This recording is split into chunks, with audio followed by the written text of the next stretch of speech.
What's happening, people? Welcome back to an episode of Reece Hodge, and I've actually changed the name now to Lessons Beyond the Classroom. So I've got Reece here, family of 5 in Thailand, and firstly we'll just introduce ourselves. So for me, anyone who doesn't know me, I'm Mr Hodge. I am a teacher from the UK.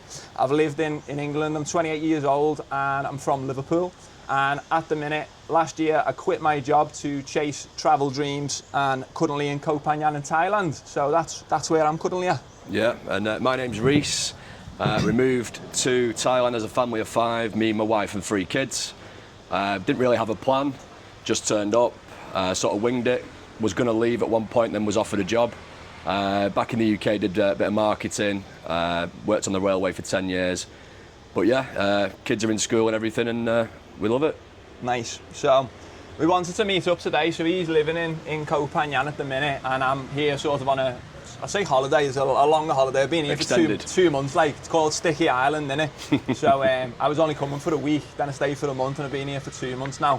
And I went on Facebook, I think, and seen Reece pop up and seeing what he's doing, and really liked his you know, what's the word, his mission, you know, what he's doing. He's trying to show people what's possible for a family, and really inspiring. So I reached out and said, would you like to do a podcast? And here we are. So welcome to my office. This is Reece's office. I've come into the Hustle Club today, and we're just going to have a little bit of an informal chat. So anyone who's watching, maybe you're at home with a family yourself and you're looking to escape the UK, because let's be honest, who wants to be in the UK at the minute? Not many people. Not many people. And I'm already, you know, I'm 28, I don't have kids at the minute, but I'm already envisioning and visualising what my escape plan is. What would it be like for kids to grow up in the UK now? It's terrifying. Mate, well, as a teacher, this is why I think it'll be an interesting conversation. Obviously, he's a parent, he's got kids, he's took them out of the UK education system, he's got them over here. I'm a teacher, so I'm really interested to see what a bit of information, dig into that. So the first question, I'm just going to check, got my little notes page here.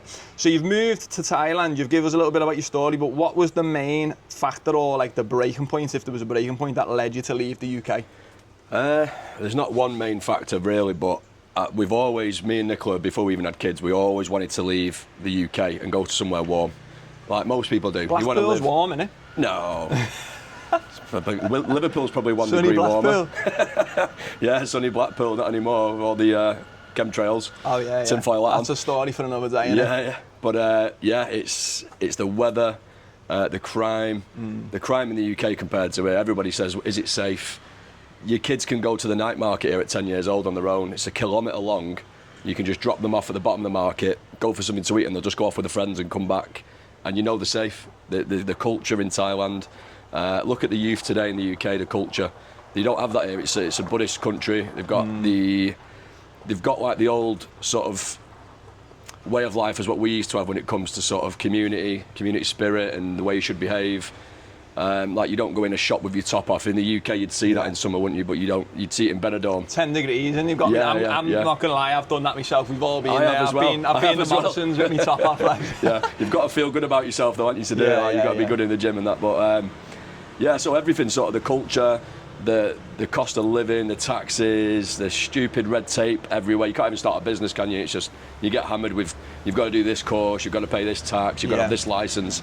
And it just knocks the wind out of your sails for any business ideas. So to have a business, you need a little bit of flexibility and freedom, and the government needs to be able to do that, in which Thailand has got prospects and opportunities that you'd see in the West and you think would be great in Thailand, but you don't see anyone doing it yet. So you're sort of a pioneer ahead of the curve in terms of business as well. So especially with opportunities. Oh, millions of them, yeah. Amazing. I could write down 20 now if you gave me a pen and paper. I'll get my notepad at the end, lads. Yeah, I won't share them though. So yeah, I think, like as you say, the UK, it's sad because I actually love England, like and Wales. Like I've been in Scotland in my camper van. There's so many. I've never been to Ireland, but like there's so many nice things in the UK. I love going camping. There's waterfalls. I actually really miss one thing in Thailand is going hiking, or just like taking my dog for a walk at the beach, because it's obviously roasting all the time. Hot. But like it's saying that, you know, that beach right there, I think a bit further down. I went the other night at about 5 o'clock, and there was loads of people with dogs when it cooled down, and that was really nice. But that's one thing I miss about England. But there's just so many negatives, and there's like this really negative like energy going on at the minute. Like it only takes 2 minutes to go on social media Like, I don't watch the news because, for obvious reasons, Yeah, it's so yeah. negative. We don't. But you can't even escape it on social media now. There's people literally struggling, can't pay the taxes, can't pay the lecky, choosing between feeding the kids or paying the rent, getting evicted. Like, the list goes on. Yeah. And like, cause of social media, so many people now have got like accounts where it's like dedicated to like preaching about UK problems, and they've got like 100,000 followers, or like you know, exposing your plate. Do you know him? No. There's a fella who's got like a dedicated account talking, he's Scouse, and he's talking about like every shop you go to has got some sort of poison in it. Can't go to Morrison's and buy a pack of oranges without having poisonous bloody chemicals Sprayed in all it. over it or He just injected into it, exposes all that stuff. So there's like, you've got your food industry's poisoned, the medical industry, the NHS is a mess, the housing situation is a crisis, people aren't getting paid enough, everything's going up. Like, what are the positives? Like, where are people meant to find hope? Well, just exactly. And one of the things that you mentioned there, for example, is things being stuffed with chemicals and sprayed with chemicals and all that sort of stuff. Yeah, and fake meat and all that sort of stuff. You don't really get that here, so you feel healthier just from being here. Like fresh juices, like what was that about? This is quite like a more bougie place, and this was like £2 or something. Yeah, it's in the UK it'd be about £7 in somewhere like this, wouldn't it? Definitely, yeah. But you just feel healthier, don't you? You feel your skin's better. Obviously, it helps getting the sun. Yeah. But in general, you just feel healthier. You don't feel. You don't want to eat headaches. crap, do you? Like, No. for me, like being a teacher, I'd come home, the first thing, stressful day, right, I'm going to go to the shop, get a pack of biscuits, have a cup of tea. Yeah. And that's as like, I'm an athlete, you know, I train. But like, it's like a little comfort thing, whereas you don't want that here. You want like you feel like you've earned it. You want a fresh smoothie or some juice. You don't want biscuits. You can't even buy them anyway, to be honest. Like, you can't really get like a pack of McVitie's over here. Yeah, you can, but they're about £4, I think, for a packet. Yeah. But I mean, you know, the Thai food as well. It's cheap. It's healthy. It's not got all the stuff added to it. I think they do add some sugar to a lot of things, but it's got some sugar and seed oils in, definitely. But like, that's better than what they put in the UK. Yeah, I'll take a bit of seed oil. Did you know that the cancer rates in Thailand are half per 1,000 per capita than they are in the UK? Yeah. Interesting, isn't so it? that's one. It tells you something, doesn't it? There's got to be a reason why you get twice as much cancer in the UK. 5G towers, the food, the poison, like, God knows what else. That's a conversation for another day, maybe. Yeah, you never see chemtrails here, do you? That's one thing that I have said. Now, like, I only realised about chemtrails, I think it was 2020 around COVID. I was at one of my mates' houses. Barbecue. And he was like, he was smoking weed all the time, and he was saying, listening to loads of reggae. It's quite funny. And in the reggae songs, like in the movies, everything, they tell you stories, don't they? Like the Simpsons and stuff. Yeah. Like, it tells you what's going on. If you listen to reggae songs, the actual lyrics, there was a song going on about in the 80s from like a really famous guy, I can't remember, Pete Tosh or something. No, it wasn't Bob Marley, it was like Pete Tosh or something. And he's singing about like the spray in the skies and telling you lies, something like that. Yeah. And that was in the 80s, and like, it's real. Do you know how I figured it out? It was about 23, 24, and I was sat in the back garden and was having a barbecue. Clear sky. Yeah, clear sky, planes are coming past, crisscrossing, and I'd sat there for 4 hours or something, and by the time everybody got round to the barbecue, this is in the morning, every summer's day it seems to be destroyed by clouds about afternoon time, and I just watched it form from thin contrails into full-scale clouds. Storm. Yeah, and there was nothing hours. there in the morning. It was in for the day, the sun, that was it. But you watched it happen in real time, and then I was like, there's something to it. No, it's real. You have to sit there and actually watch. I've been in Vietnam and Thailand since January, and I haven't seen it once. I've not seen one. Why is that? Yeah, exactly. Another story for another day. Exactly. So we don't want to get into conspiracies too much. I want this to be a nice little light. off. Yeah. Put it back away. But they are real, and you should definitely have your tinfoil hats on. So you've got a family of 5 in Koh Phangan right now. Tell us a little bit about what a day in the life looks for you like right now. Well, we wake up happier than we used to. Nice. It's easier to get up. You feel like you've got more time to get ready. You never seem to be in a rush. Nobody rushes when you actually drive, and you take your time. It's the opposite, isn't it? It's so relaxed. So much more chill. The views, just the coconut trees and banana trees everywhere, and blue skies.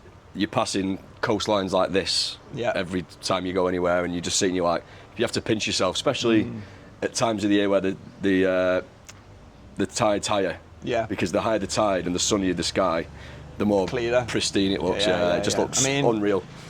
It looks I don't know unbelievable. how much you can tell from that watching this, but that is just on my bike ride here. I was just looking out thinking like, right, I need to go for a scuba dive or snorkel today. Yeah. It's literally a Microsoft. It's a Windows screensaver from the 90s. Yeah. This is actually a green screen. We're actually in an office right now. We're not even. This is not. We're in England. It's not real. We're in Blackpool. But yeah, a day in the life. Generally, just drop the kids off at school Monday to. They're off this week, Monday to Friday. Nice. Then I come to work.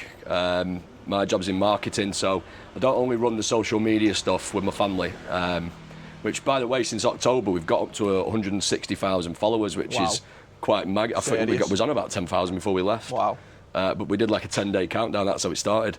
But there was nobody really doing it at the time. Now everyone's doing it, so we sort of got a good leg up there. I'll come into work. I do marketing for a large group that's got all sorts of hospitality businesses, construction, law firm, accountancy, restaurants, stuff like that. So, and a school.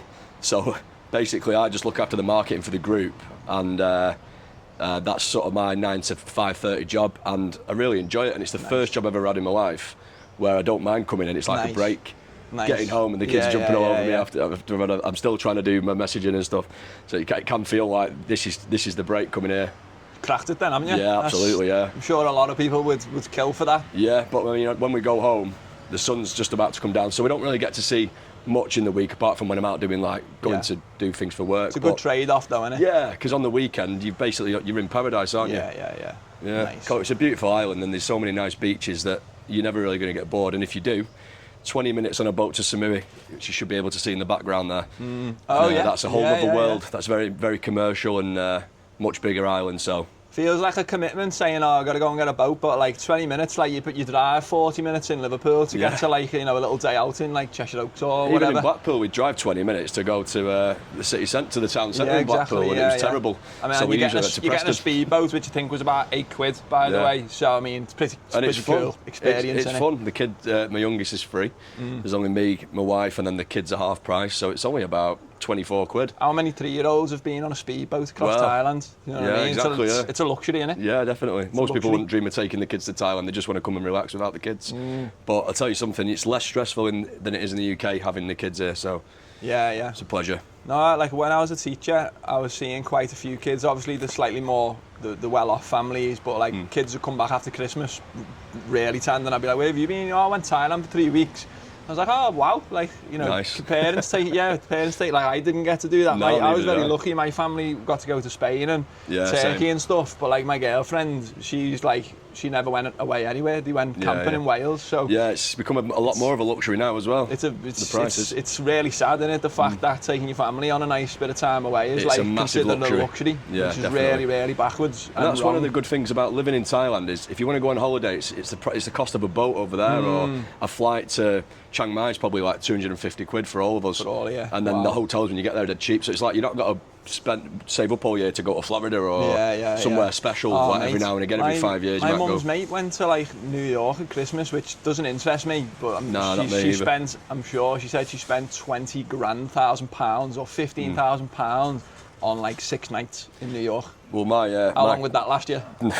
You could live for 6 months easily. Luxury. But my cousin just got back from Florida. He went to Florida, Vegas, and somewhere else, and he did like the wrestling and Disney World and all that stuff. And I think he spent about 26 grand. But then on top of that, the spending money, probably half of that again. It's just insane, I know. But he likes to splurge money. But yeah, some people do, don't they? And that's what they're into. I remember having a conversation in the sauna with this lad in Liverpool, and he was going on about. We were talking about New York and what I've just said.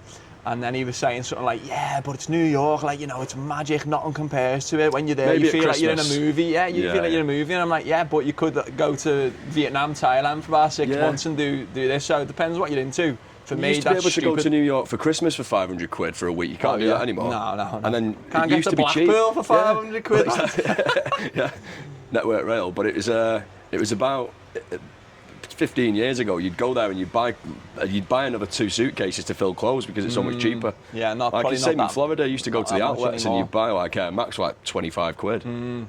And those days are well gone. Vietnam now. Yeah. Oh, mate, I was gutted. Like I brought I thought to pack light, and you get there and you realise you haven't really. Like I left like say that much room in my backpack, and like you can get like North Face bags that are like 200 quid at home for 15, 20 quid. You could have filled shoes. Literally you can get like Patagonia coats and not the like legit stuff, but you know it's good stuff. Nike tops £2.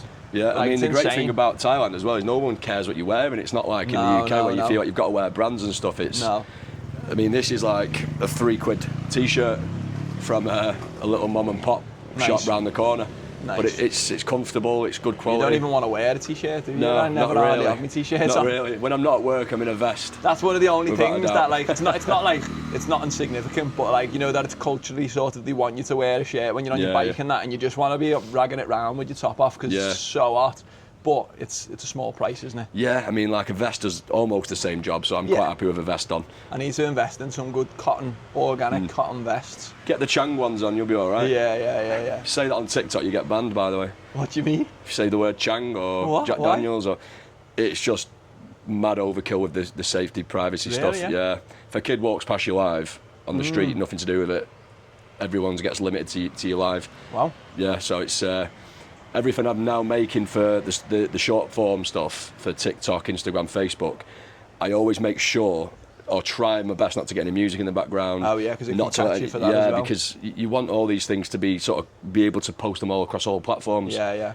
But TikTok's got ridiculous rules, but it's a bit stupid, it's one of the more popular ones that I've got, so I try and involve that in every video. I feel like people don't realise how much there is to know on the content stuff. Like I'm like a year in, I'd say, like nearly a year in, and it's like it's deep. It's deep. Mate, and it's always changing as well. It's always changing. Terms and conditions change, algorithms change. I mean, I went from getting hundreds of thousands of views a video to in January when that Larry Ellison bought it, the American fella. Bought TikTok. Oh, has it changed? Yeah, so they completely shut down the algorithm, started it from scratch. Wow. So some people were getting 10 million views on a terrible video. Wow. And then TikTok was saying, "Oh, we're not paying you. That was an algorithm error." What? Yeah, I know. But then people who do good content, like me, were getting 300 views. So I've gone from hundreds of thousands and getting paid a good... I know they're paying, mate. I know they're paying. I was getting a good little chunk a month from TikTok, and then he's bought it. The algorithm's gone and like completely gone. And we've also now got like a 95% pay cut.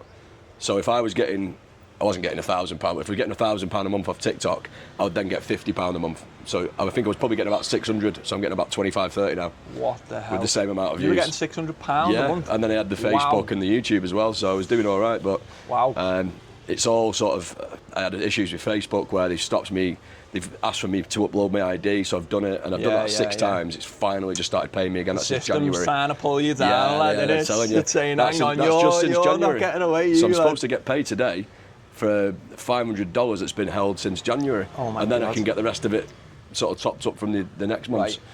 I'm not at that stage yet, but we'll get there. Yeah, you will, mate. It's surprising how fast you can do it once you're consistent and you're posting every day. And I've seen your post, and you do post consistently as well. Yeah, I've got like me brand, and I know exactly what I want to do. And like just very quickly, like my aim is like as a UK teacher, I felt like them little conversations and them little moments where like you're helping that kid who's getting bullied or like kid who's got no confidence, and you want to pull them outside, forget about the class, and just say, listen lad, like it's okay, you know, you're going to be sound. You just don't get the time to do that, and that's for me like the best part of being a teacher. Like I love that, building kids up. See, that's not like absolutely teaching true, volleyball and teaching netball, do you know what I mean? That's like part of it. Yeah, that's just showing them how to have a healthy lifestyle, basically. But for me, it's so much more than that, and that's why like I'm honing in on like the Mr Hodge lessons beyond the classroom, because I'm using the things that I'm doing and the life experience I've got to then pass that on, and I can reach potentially 10 million people on YouTube versus like a couple of kids in class, which I think is really powerful.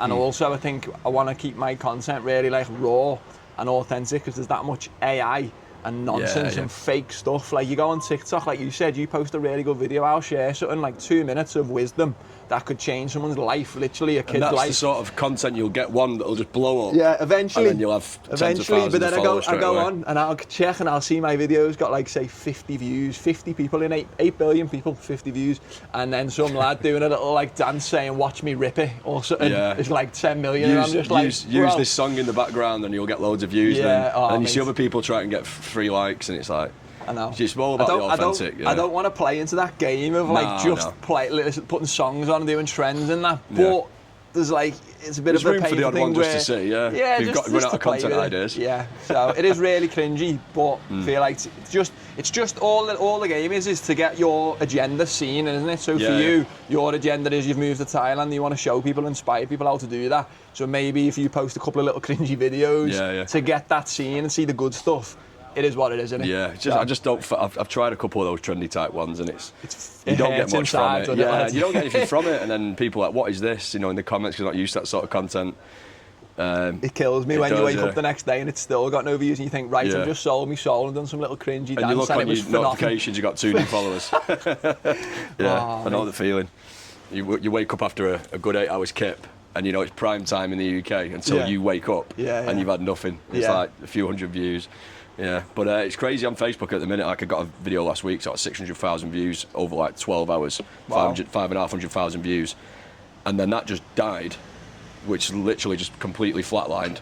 And then the next video I put got like 300 views or 600 views. You just never know what you're going to get. That is madness. That's why you've got to use all the different platforms, because one will flop on one and it'll go berserk on another. So it's good to expand your horizons and diversify. Okay, so as I mentioned, I'm a teacher in the UK, and I've been teaching for 4 years. My story was coming back. I done Camp America. I've been coaching for 10 years. Came back from America. Loved travelling. Moved to New Zealand. Came back after 2 years and decided like I want to train to do something more.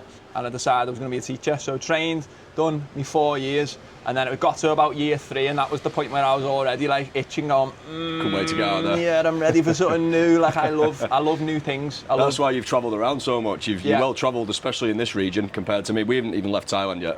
It's first time in Thailand, and we've been here 7 months and we've not seen.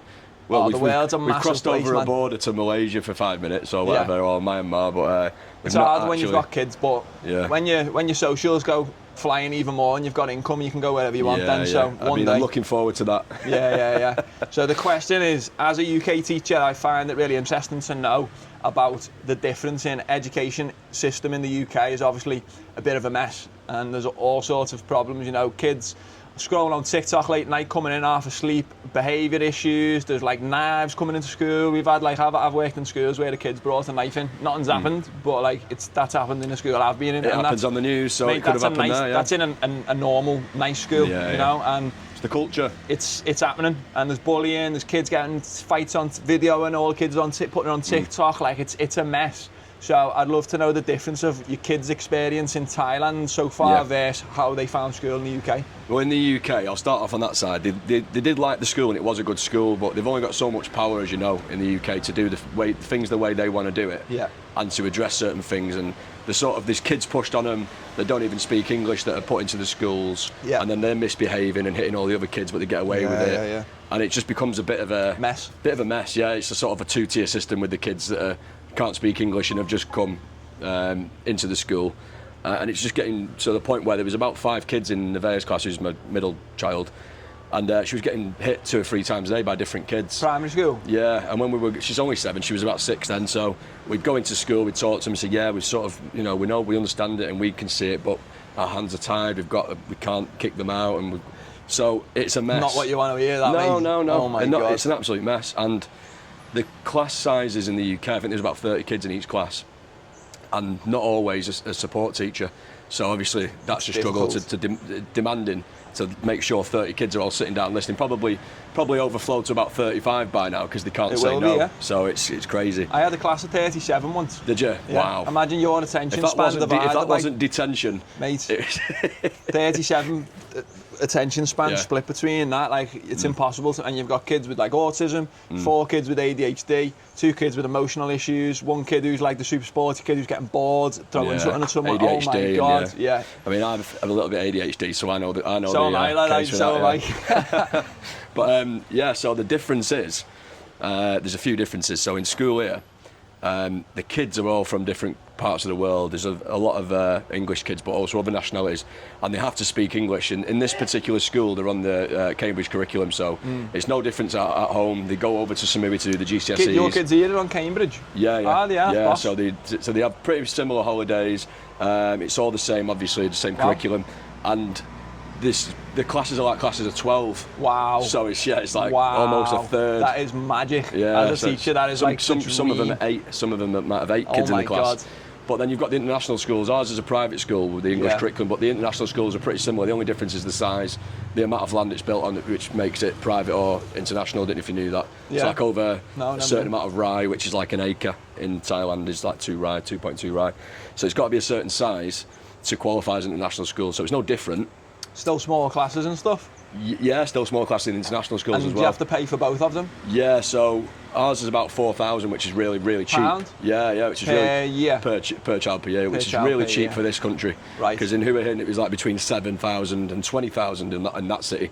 Okay. And we've not found one that was 4,000 before. Wow. So it's actually the cheapest one we've come across, but it's actually included in my work contract, so it's not an expense we need to worry about. That is amazing. It's quite lucky that really, but that's really lucky. I feel like that'll be a big challenge for people if they didn't have that perk. What's that for? 12 grand a year to find? For 3 kids. Well, for us it's 8 because it would be 8 because our youngest is only 3. So right, but I mean, nursery fees are no cheaper to be fair, which we've not actually put him in yet. We've not been here long enough.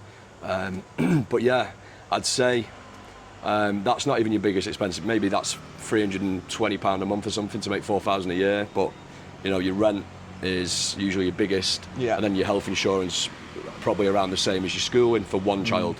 So, but you can homeschool. You can actually send kids to a Thai school, but you're really throwing them into the deep end if they can't speak Thai. Difficult that, It's a massive culture shock, and I don't believe the qualities of the standards of them is that high. No. Although there will be some that are better than others. I don't really know much about it to sort of comment on, but. So they do the school till they're 18, so they do the GCSEs up to 16. Compulsory? So, okay. So because there's no test centre on Koh Phangan, they'll go over to Koh Samui for a weekend. Yeah, they'll have a little weekend trip. Little trip to Koh Samui. They'll go to this like test centre and they'll do it like all through that. Wow. So they get a little weekend away or midweek away. That's funny. And then when they get to 17, like sort of after year 11, they do their A levels 1 and 2. Yeah. So for 17 and 18, so doing a further 2 years after your full secondary and primary, where they'll do things like business, English literature, and something else. Can't remember what it is yet because they're not in that. Is there a better choice? No. So at the moment they've only just started it. So it's so an interesting story. Subjects. Yeah, because the school actually just started off as my boss was just looking for a tutor for one of his kids, and it was above like what was his bar at the time, and it was just one of the empty rooms upstairs. So it became a thing where friends and colleagues and co-workers and stuff started asking if they could put their kids in with the same tutor. So that grew into a full classroom of whatever the age group that was, let's say year 2. And then the next year, obviously they was doing the year 3 curriculum on the English Cambridge curriculum.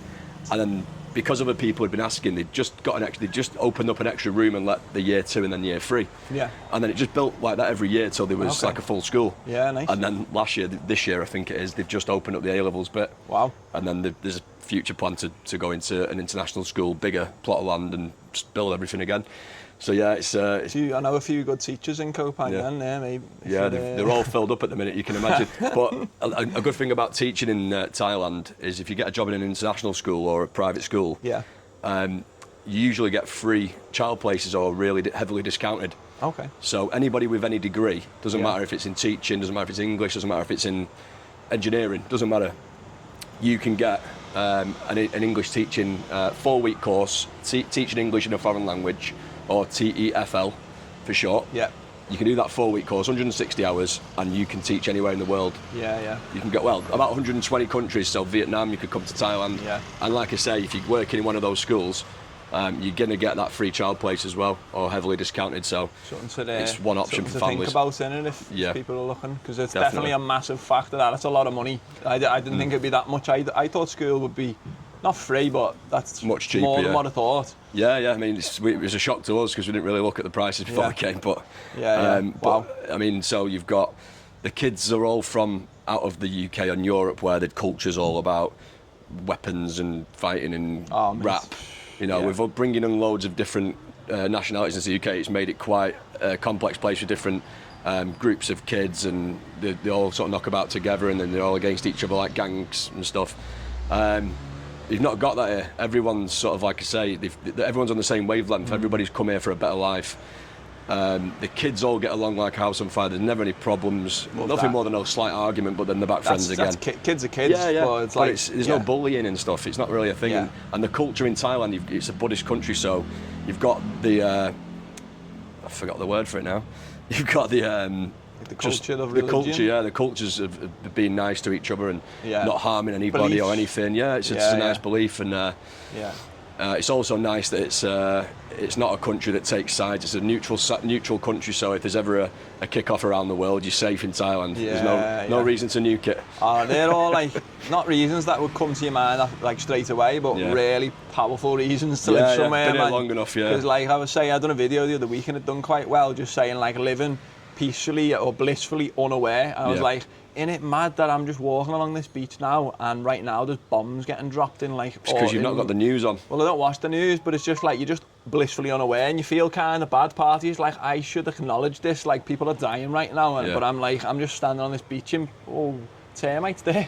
Wow, is that what they are? Oh my God, absolutely loads of whatever they are. Anyway, let me just quickly mute this. Lad. Quickly mute this, it's doing my head in. Go on. Thought I'd already done it. So yeah, we've talked about education. So what are the best 3 things? We'll do that next. Yeah. With your phone beeping off? Yeah, it's doing my head in. There you go, mate. Sound. Tell us the best 3 things about living in Thailand and why. I'd say the weather. Obviously, it gets a bit too hot sometimes, but we can live with it. Yeah, in the UK we cry when it's too hot, but then we cry when it's not hot. People cry over it, and in the UK we've got like a whinging culture. I'm not saying that I don't do it. We've got like a whinging culture. It's bad.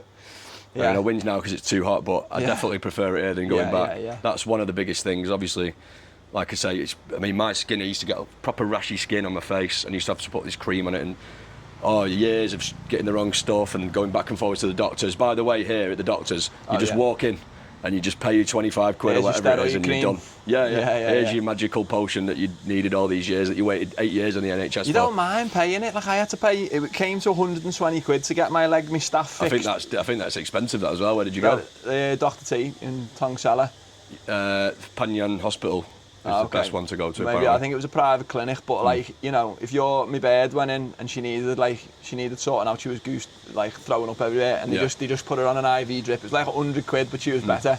You'd pay to get your appointment straight away in the UK if it was an option, wouldn't you? That's what I mean. You wouldn't mind paying 20 quid if it means I can get in, because it's all these muppets who go in with saying they've got a cold and they want paracetamol. Or too fake, but they're at a doctor's. So the NHS is a mess, isn't it? It is a joke. It's the weather. The healthcare? Yeah, the healthcare is another one. I wouldn't say it's in the top 3, but the healthcare, it should be in the top 3, really, to be fair. But it's like 5-star hospitals in Thailand. People say, you'll come crawling back for the NHS. I'm like, no, the NHS is a mess, mate. Why would I crawl back to that when I'm already at the better place now? It's one of the best healthcare systems in the world in Thailand. People don't realise that. If you've got private healthcare in Thailand, you're looked after by some of the best doctors in the world. It's up there in the top 3.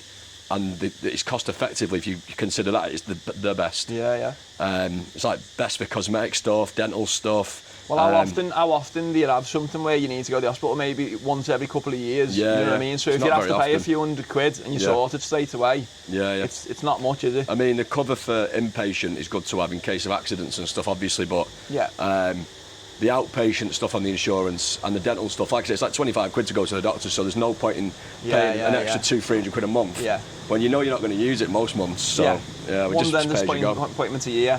Sound. Just going to the dentist like every 6 months or whatever, and then going to the doctors if you're not well and you think you need antibiotics. You can just go to the chemist. They just literally give them your fiver and they give you the tablets or whatever it is, and jobs are good. And ChatGPT, what do I need? I mean that's all they do in the UK. They look on Wikipedia, don't they? Or whatever it's called, the medical version of it. Another great thing about being in Thailand, like I say, the culture. So everybody's happy, everyone's smiling. You know, you don't get that groups of kids massed up. No, that's not a thing here.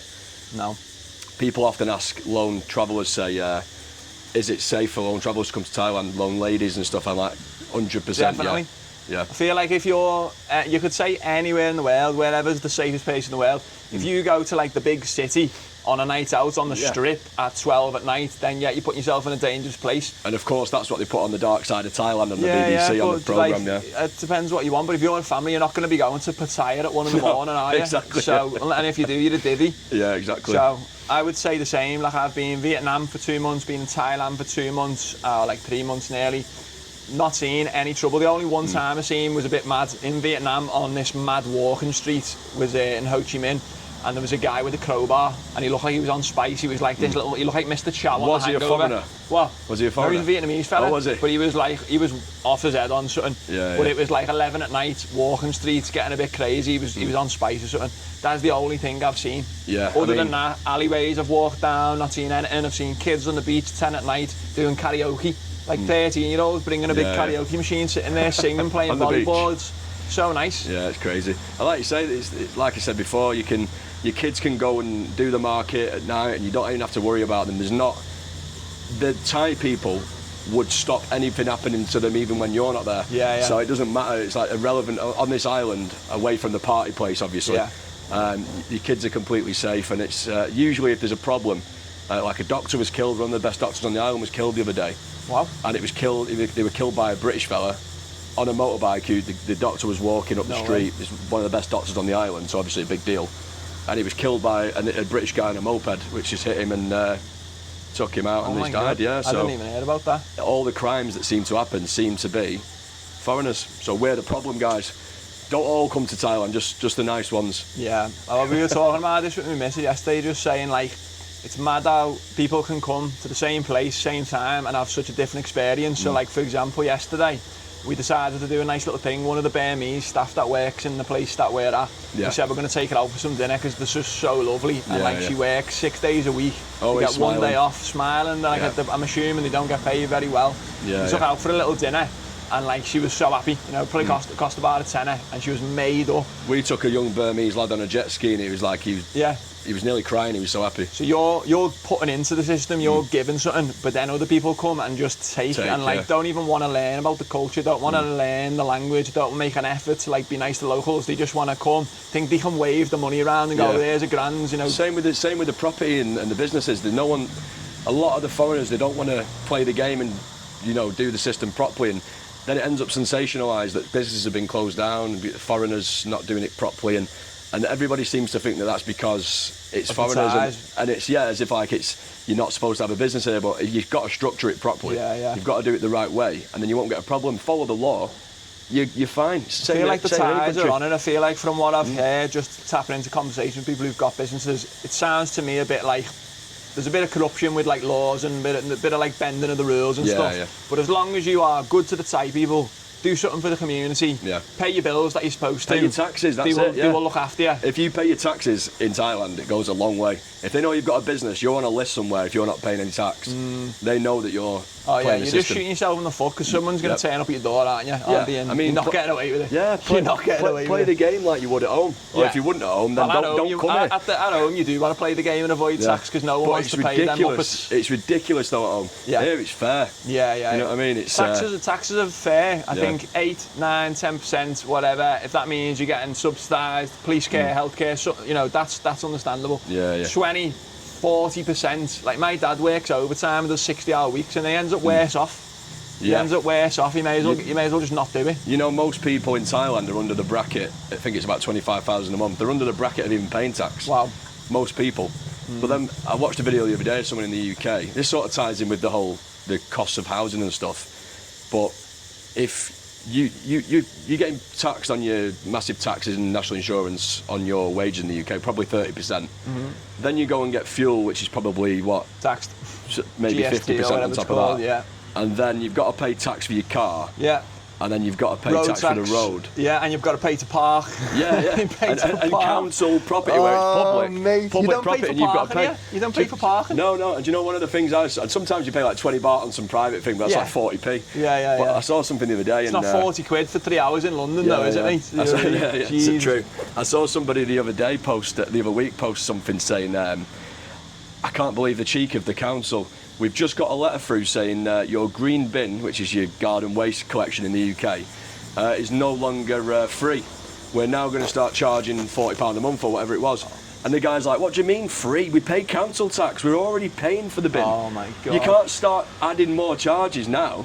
Like, and that's the madness I of the UK. genuinely think it's a social experiment right now. I think they're just doing it just to take the mick and just see what they can get away with. And people are at breaking points, and something needs to happen. Literally needs to be like, people need to go and charge down. The ministry go, and shake that gate till it falls off the hinges. That's what's got to happen, because right the now time for talking's been done. It's been gone. They don't care if you protest and all that stuff. It doesn't matter. Anyone who's watching this, don't bother voting, because whoever you vote for, they're all rats. You're wasting your time. Focus on doing something in your own life. I mean, Farage has gone back on what he was saying, hasn't he? Saying that he was going to be, he was going to clamp down on all the illegal immigrants. Now, no, we can't deport them.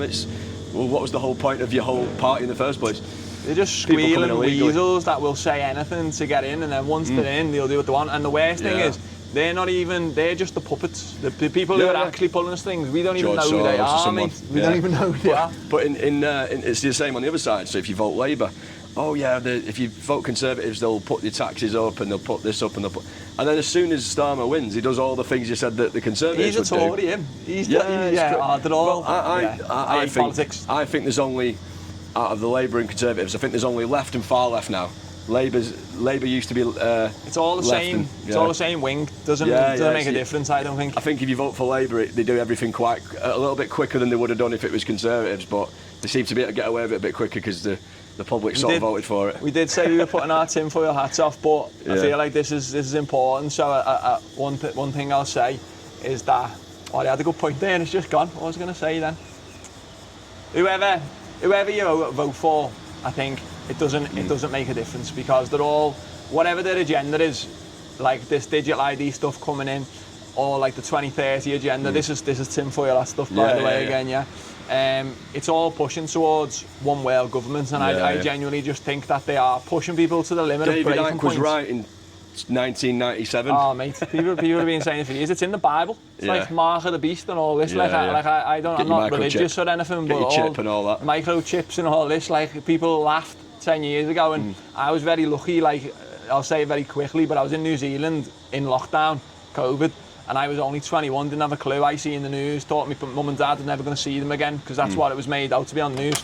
And because I did jiu-jitsu, I was mingling with people who were like 30, 35, wiser people than me. And they said, luckily from the start, my mates, that like, this is all a load of bull sugar, basically from the start. And I was like, right, what do you mean? And then they said, don't listen to any of it, none of it's true, blah, blah, blah. And I think now people over the last few years have realised there's just too many weird, stupid things going on where it's so obvious, like, why are they doing this? Why would you do that? Why would every government in Europe just open the floodgates to the third world? It's crazy. And fund it all. It's crazy. So. And then give them £40,000 to leave. I don't even want to talk about it. Too negative. So let's get back to Thailand. So let's turn BBC off. The last, sorry about that, guys. So the last thing, it's important though. It is important. I am sure a lot of people at home are thinking about doing the same thing as you, but not sure where to start or scared of the risks, so-called risks. What would your advice be to these people? Well, a lot of people said to us when we were going to leave was that you're taking a big risk and you're crazy, you've got some balls and all this stuff. And I'm like, listen, you do. But we've got a house at home that we've not even sold yet. Yeah. I mean, people wait till the house sells, then they come in. They've never been in. And they're like, what if it doesn't work out that way? That's risky. Yeah. What we've done is, although we've tried to sell the house and we would have bit the hand off if we'd have got the offer that we wanted before now. Yeah. Even if we had to go home and we didn't have a house, we'd have the money from the house and we'd start again somewhere. Yeah. We'd have somewhere to stay at a family's house temporarily or whatever. Find a way, get a hotel, get in a caravan at Primrose Valley or something, be great. But it's terrifying when you're going to do it, because you know that, I mean, a lot of people, the biggest risk for them is you'd lose your job. But jobs come and go. How many times does a person lose a job in a lifetime on average? You're replaced the next day. Exactly, and you might even... The risk might be staying, because if you leave that job, you might find an even better job when you get back. If you do go back, which you won't.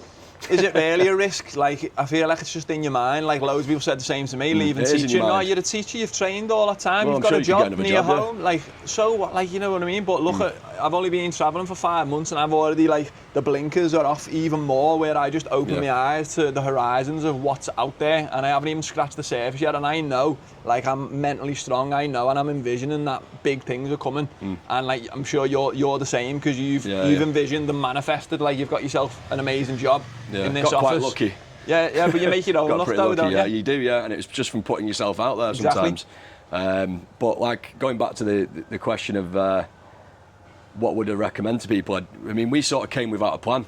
We didn't even plan it. We were supposed to move to the Caribbean, and then within the space of 4 days that got cancelled because of the job situation, and within 4 days we booked Thailand instead. Nice. Because we were just looking for somewhere we could do border runs till we figured things out. And we did figure things out. We got lucky. Thailand wasn't the plan? Thailand was the plan, but we were going to go and look at Vietnam and everywhere else. But it was just a case of let's just get out of the UK, because we had our heart set on it. We were always going. Yeah. And then all of a sudden the wind was knocked out of our sails. You don't want to faff, you just need to go, don't you? So we just said, listen, we're not staying here, we're still going. We've got 4 days. We're going to go the same day we were planning on to go into the Caribbean. So we've got 4 days now to research somewhere else. We come up with Thailand, because at the time you could still do the border runs as many times as you wanted. As soon as we got here, that sort of got cancelled. So that threw a spanner in the works. I was trying to start a company. You need a Thai business partner. Didn't know any Thai people to start a business with who we could trust. Didn't want to do it the illegal way. So rather than messing around, I got bored after 3 months. Said, right, I got offered a job in Cyprus. So I said, let's go to Cyprus, thanks to the social media. So we were going to go to Cyprus. I put a video out saying that. And then my current boss contacted me and said, come over to Koh Phangan, because we were coming here anyway to go around the islands as a little leaving tour before we left. Wow. So we were coming here anyway, put us up in his hotel, took me around the island, showed us his businesses and different beaches and all that sort of stuff. Yeah, and give us a proposal. I said, we'll take it, got the work permit and business visa with it and everything. So how hard was it to get all the work permit through? Well, they do all the work for you. It's the employer's responsibility to do all the business visa and stuff. How long did it take? It takes about 30 days for the visa, and then the work permit's another couple of weeks on top of that. And then the family's sorted? So you get your visa and then that's it? So kids get an education visa. Wives, husbands, grandparents, parents, daughters, they all get... parents? So your parents could come over if you want to? Could come here on an O visa. Wow. Follow-on visa. So the B visa is the business visa, and the O visa is the follow-on visa. If you're married to a Thai person, or you're married to somebody, or you're a direct relative of the person who's got a long-term visa. Mum, Dad, if you're watching this... Yeah, baby. I don't know. I think it's probably the same in Australia. I think most countries are the same. We'll look into it. But yeah, it's one of the places we want to visit. But yeah, I'd say if you don't at least investigate, and you're going to sit there complaining about being in the UK or Europe and you're going to moan, at least do a bit of research. We did like probably 2 days research before we booked. We had that 4-day window of booking it for the 10 days, 10 days ahead. And in that time, all we looked at was, what's the healthcare like? Great. Schooling, great if you go private. We started off homeschooling, and we were planning to just do that until we were rich from whatever we were going to do, and then put them in school. But it gets very boring on the homeschooling front. But if you already do it in the UK or Europe or wherever you're watching, it's no different doing it here. I'm a teacher and I wouldn't have a clue where to start with homeschooling, because you're not a specialist in everything. It's hard to keep the kids' attention when they know that you're the parent, and it's not really that sort of relationship. No. And it's sort of, you wake up at 11 o'clock. Takes a great deal of skill to teach your own kids. There's no structure. Like, you're not a teacher, so you don't know the structure and how kids learn and stuff. So that'd be difficult. And it's difficult getting hold of all the right materials and stuff like that, and advice on if you don't understand something as well. Because sometimes we don't understand, do we? So I think that'll probably scare some people, like more so even than like the money and stuff. Like, oh, what about my kids? What if it like takes like a year? But like life experience and travel is a classroom. I mean, we did something right as well, because they weren't behind when they started school after 5 months, 4 monmonths without school. If they're out of school for 6 months while you figure things out, but they're living here and they're exploring and going to the beach and doing all that, it's not gonna impact them long term. Of course. 5 years out of school or something, there's a bit, And if you're only planning to do it for a few months, at least you can just every day. I mean, we'd just go for something to eat at the mall in Hua Hin, and I'd be waiting for the food with the kids, and I'd just do them some sums. Nice. I'd write some down for the older one, write some down for the middle one, and obviously Chester's 3, so... I hate maths. Yeah, I don't mind it. But then I'd just say, right, crack on with them, and then give them marks out of 10 and all that stuff, and then you do some figure it out, can't you, is the bottom line, whatever it is. I mean, that was just some extra stuff, but obviously it worked, because they didn't forget anything, they weren't behind when they started this school, and they get tested and stuff. But I would say that the schooling here, it's so much better. There's obviously the teacher, then the assistant, but the classrooms, like I say, are smaller. You wouldn't get 30 kids might be like the Thai in the school, thing, the whole from school. What I've heard, Okay, I mean in the Thai classroom. Yeah. But in general, the international school, because you're paying for them, you expect a private school education. That's basically what these kids are getting. So it's like going to somewhere you'd pay 20,000 in the UK. It'll be £4,000 per term, I think. Well, there's one in Blackpool it's near Blackpool called Rossall, near Fleetwood, near Cleveley's, and that is I think about 20 grand a term now or something like that. Who's got that? It's just come out as a bit of a, because it was where they stay overnight and stuff, boarding school. Yeah. Back in the day, it was a lot of things have come out about it which aren't great. So, but the prices haven't gone down. Jeez, and the Chinese parents are still sending the kids there to westernise them. So, wow. I mean, at least when they come here, it's cheaper. Wow. But there's no boarding school. Yeah. if you can afford it and you can to be able to give your kids that opportunity growing up. Yeah. I mean, No they go brainer, on day trips here and look at the place, you know. It's a bit different than going to Cleveland's Beach when you live in Blackpool. It's a day trip. A little bit Don't better. put down your boots, lad. Yeah. I think, I reckon that's about 45 minutes, so maybe we wrap up there. So hopefully I'm sure that was useful for a lot of people. And I really enjoyed the conversation, so thank you very much. Thank you. So before we go, should we plug? You want to your Instagram, socials, whatever? Yeah, so I'm on all socials, everything you can possibly think Everything of, you can even Lemonade by TikTok. I've got like 1,000 followers on there, which is pretty good. But just type Family of 5, the word 5, not the number 5. It's Family of 5 in Thailand. Instagram, TikTok, Facebook, Lemonade, YouTube. eBay. I'm even on LinkedIn. Nice. Yeah, Wow, that's just serious, started that. Well, it's just Reece Haslam on that, but okay, yeah. It'll probably come up because my videos will come up when you type it in. Yeah, I put a few videos up on there. Nice. And my socials, I'm also on most things at Where's Hodgie, a little bit like Where's Wally, Mr Hodge, blah blah blah. You know, and my content is all about it's a mixture of travel, trying to inspire people to step out the comfort zone. Teaching related stuff. We've just started like a new series called Lessons Beyond the Classroom, where, like I mentioned before, sharing the little bits of wisdom that you don't really get the time to give to kids in school. And it doesn't have to be for kids, it can be for young lads and adults and young women who are a bit lost. You know, maybe I've got a friend at home who's 26 and like got sucked into the culture of like kitchens till 7 a.m. in the morning doing all sorts, and so many people out there who get sucked into that and maybe they just don't know that there's more to life than that, because that's all you've known. So I do all sorts of stuff covering things like that, trying to show how important it is to find your passions and to do things that you love. Do things you love, yeah. Do things that you love. So that's what my page is all about as well. So I would appreciate any support. Maybe if you could leave a comment below, if you give this a listen and a thumbs up, that'd be amazing. And maybe let us know anything that you found useful. If maybe there's anything that you would like to see discussed, and we can link up again and do another one. And I think that's it. Anything else? No, we can do something again, like you say, in the future if you think of anything. I'm sure there's loads to go off. Visas, what it's like how do you get a house here and stuff like that. If people are interested in moving out here, then sounds good. Yeah, do something like that. Cheers. All Thanks for listening. Have a boss day. Take it Thanks, easy. guys. Have a good one. Thanks. Nice Good work, lad. That was really good. Good, mate. Yeah. That was really good.